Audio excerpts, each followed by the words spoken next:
Narito ang mga balitang dapat nyong abangan. Eastern Police District nakisa sa simultaneous Ethics Day celebration. Riverbanks Coastal Cleanup Drive isinagawa ng mga kapulisan ng Eastern Police District. Lalaking wanted sa kasong frustrated murder arestado.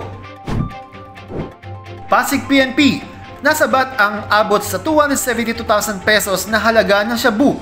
Drug suspect, kalaboso. Safety tips upang hindi mabiktima ng pangahalay. Ating alamin sa Balitang Kaalaman.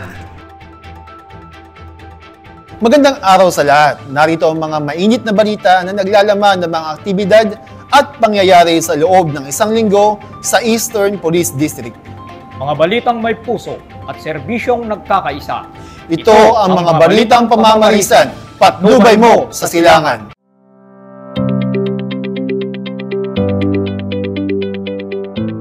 At para naman sa mga balitang pangkomunidad at iba pang aktibidad sa Eastern Police District, nagbabalita Patrolwoman Jenny Dolor. And finally, your character will lead you to your destiny. Ito ang ilan sa mga makabuluhang mensahe na paalala ni retired Police Colonel Reverend Father Arnolfo E. Castillo, Chaplain of the Military Ordinariate of the Philippines, para sa mga kapulisan ng Eastern Police District sa kanyang pagdalaw at pakikiisa sa EPD bilang panauhing pandangal sa ginanap na 30th PNP Ethics Day celebration, kasabay ng seremonya ng pagtaas ng bandila na may temang serbisyong pagkakaisa, integridad at kasanayan tungo sa mapayapa at maunlad na pamayanan. Ang nasabing programa ay sinimulan ng isang mainit na pagtanggap sa nasabing panauhing pandangal na pinangunahan ng District Director ng EPD na si Police Brigadier General Wilson C. Asueta kasama ang EPD Command Group. Masaya at naging matagumpay ang ginanap na selebrasyon kung saan ilan sa mga tampok sa programa ay ang pagbibigay parangal sa mga kapulisan bilang papuri sa kanilang angking pagsiserbisyo sa mamamayan.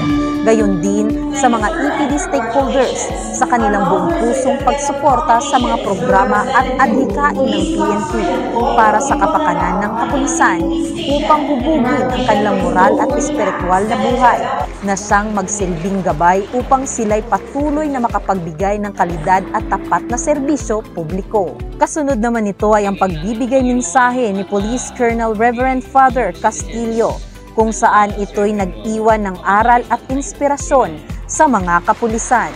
Ang nasabing selebrasyon ay isinagawa din sa iba't ibang himpilan ng pulisya ng EPD.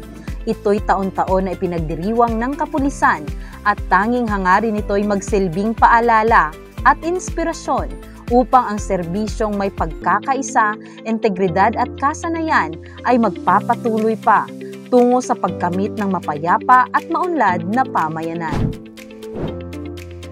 Kaugnay sa core value ng PNP na makakalikasan at pagsuporta sa Pasig River Urban Development Project of His Excellency President Ferdinand M. Marcos Jr. na may temang Pasig Bigyang Buhay Muli, ang mga kapulisan ng Eastern Police District ay nagsagawa ng Riverbank Coastal Cleanup Drive activity.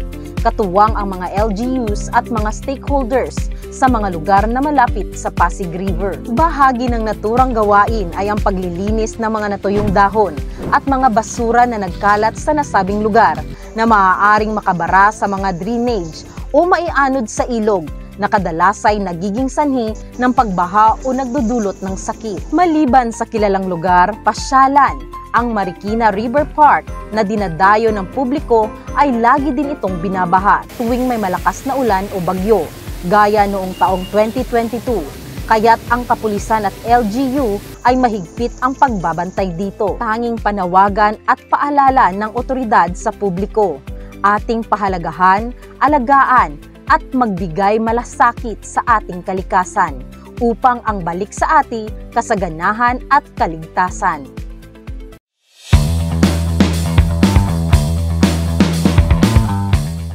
Para naman ibalita ang mga matagumpay na operasyon ng EPD kontra krimen at iligal na droga, Patrolman Gravera, idetalye mo. Sa bisa ng warrant of arrest, nadakip ng mga tauhan ng Pasig PNP, katuwang ang RMFB-4A, 400 Port Maneuver Company, ang 26 anyos na lalaki sa kahabaan ng Urbano Velasco Avenue, Pinagbuhatan, Pasig.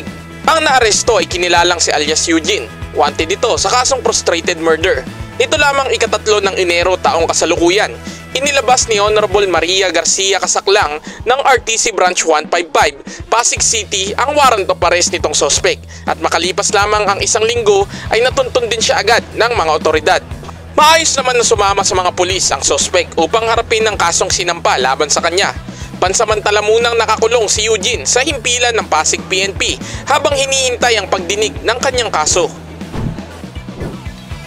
Kalaboso ngayon ang 30 anyos na lalaki na kinilalang si alias Kevin matapos mahulog sa iginasang drug bypass operation ng mga tauhan ng Pasig City Police Station Drug Enforcement Unit sa Barangay Pinagbuhatan, Pasig, alas 7:30 ng gabi nito lamang Lunes. Matagumpay na naaresto ang sospek nang magpositibo ang transaksyon nito at sa operatiba na nagpanggap na buyer at makawaan ito ng illegal na droga sa halagang 7,200 pesos. Maliban dito, nakuhaan pa siya ng ilang pirasong sachet ng hinihinalang shabu. Sa kabuuan, tinatayang umabot sa 272,000 pesos ang halaga ng nakumpiskang droga mula sa sospek. Walang takas ngayon ng sospek sa kasong paglabag sa Republic Act 9165 o Comprehensive Dangerous Drugs Act of 2002. Sa kasalukuyan, nasa kustodiya na ng Pasig PNP si Kevin para sa kaukulang disposisyon habang ang mga nakumpiskang ebidensya ay nasa masusing eksaminasyon na ng EPD Forensic Unit.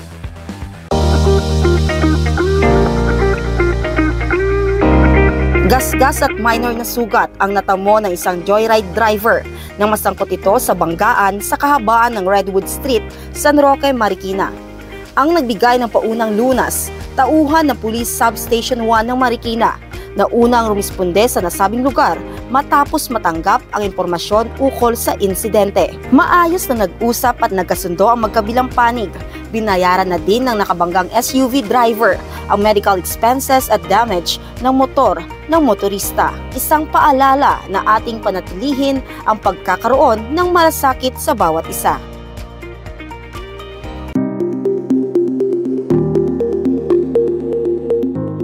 Magandang araw po sa atin lahat. Sa nakalipas na taong 2023, mayroong kabuuan na 8% ang binaba ng ating crime incidents kung ikukumpara noong nakaraang taon. Subalit sa kabila nito, mataas pa rin ang kaso ng rape. Kaya ating alamin paano maiiwasan sa panibagong episode ng Balitang Kaalaman. Ayon sa datos ng PNP, mahigit kumulang 9,000 kaso ng rape ang nagaganap sa ating bansa kada taon mula 2020. Ito rin ang numero 1 krimen sa ating bansa base sa mga naisampang kaso. Ayon sa RA 8353, ang rape ay isang uring sexual na pang-aabuso sa isang individual, lalaki man o babae, katulad ng pag-ipagtalik o iba pang gawaing sexual na walang pahintulot.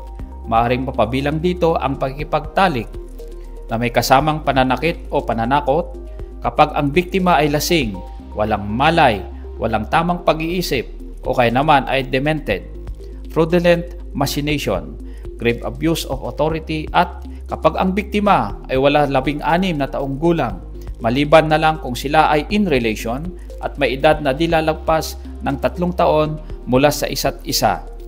Itinuturing namang rape by sexual assault ang pagpasok ng ari ng lalaki sa bibig o sa anal orifice ng ibang tao o kaya naman ang pagpasok ng kahit anong bagay sa ari o sa anal orifice ng sinuman.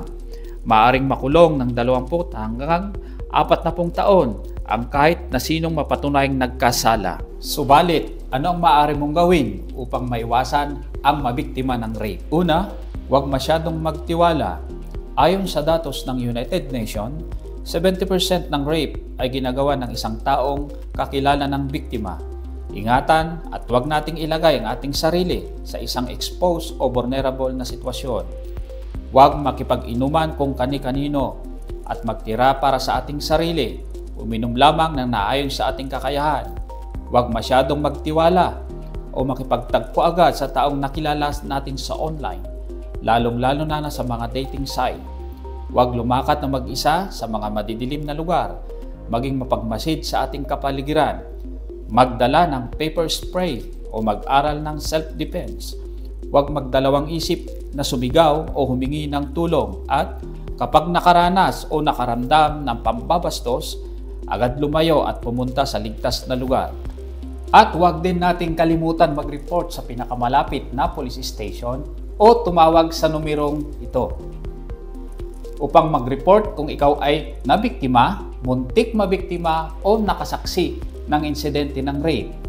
Ako po ang iyong EPD Kaalaman Correspondent, Police Major Darius Agmalib, na laging nagpapaalala, lamang ang may alam. Magandang buhay po. At yan po ang mga nagbabagang balita mula dito sa distrito ng Mahuhusay, May profesionalismo at disiplinadong mga pulis. ang Eastern Police District. At kami po ang inyong tagapaghatid balita. Ako po si Police Staff Sergeant Alvin de Guzman David. Ako naman po si Police Chief Master Sergeant George T. Gakuan. Tunay na pamamarisan, Police EPD yan. ang patnubay mo sa silangan.